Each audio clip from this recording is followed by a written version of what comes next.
salita niya, tayong mga aning una. Hallelujah,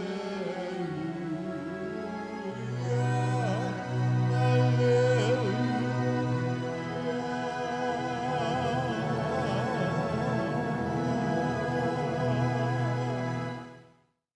Sumainyo ang Panginoon. At sumayo rin. Ang mabuting balita ng Panginoon ayon kay San Mateo. Papuri sa iyo, Panginoon. Noong panahong iyon, nang dumating si Jesus sa ibayo sa lupain ng mga Gadanero, sinalubong siya ng dalawang lalaking galing sa libingan. Sila'y inaalihan ng mga demonyo at napakabangis kaya't walang mangahas dumaan doon. Pagdakay, sumigaw sila, "Ano ang pakialam mo sa amin, anak ng Diyos? Naparito ka ba upang pahirapan kami nang hindi pa panahon?" Sa di kalayuan ay may malaking kawan ng baboy na nanginginain at namamanhik sa kanya ang mga demonyo. Kaya kung kami palalayain mo, hayaan mo kaming pumasok sa mga baboy na iyon. Sinabi ni Jesus, "Humayo kayo." Kaya't lumabas sila sa dalawang lalaki at pumasok sa mga baboy. Ang buong kawan ay biglang sumibat ng takbo tungo sa bangin, nahulog sa lawa at nalunod. Patakbong umuwi ng bayan ang mga tagapag-alaga ng kawan at pagdating doon ay ipinamalita ang lahat ng bagay, pati ang nangyari sa mga inaalihan ng demonyo. Kaya't lumabas ang buong bayan upang salubungin si Jesus. Pagkakita sa kanya, ipinamanhik nilang siya'y umalis sa kanilang lupain. Ang mabuting balita ng Panginoon. Pinupuri ka namin, Panginoong Jesucristo. Magsiupo po ang lahat at makinig sa homilya. Mga kapatid, narinig natin ang isa sa mga himalang ginawa ni Jesus. So hindi lamang siya nagpagaling na mga may sakit o anumang mga kapansanan o karamdaman.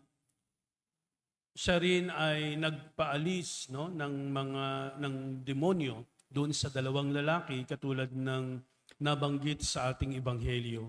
So alam natin ang istorya ng dalawang lalaking ito na nahirapan sila dahil sila malakas yung demonyong sumapi sa kanila, no? Kung titingnan natin, napakahirap ng kanilang sitwasyon, kaya't gusto nilang gumaling. Pero wala sila sa kanilang sarili. Kaya't nung dumating si Jesus, ang demonyo ay kinausap si Jesus. Kilala siya ng mga demonyo sapagkat ito ay si Jesus na anak ng Diyos. At ginawa nila ito upang subukin ang kapangyarihan ni Jesus. Hindi natakot si Jesus bagkus ay pinagaling niya yung dalawang taong ito. So si Jesus, sabi ko kanina, ay hindi lamang nagpapagaling ng mga may sakit. Sa unang pagbasa, isang alipin na si Hagar ay pinagpala sapagkat yung kanyang anak na Isaac ay isang dakilang tao na doon magmumula ang lahi ng mga anak na Diyos.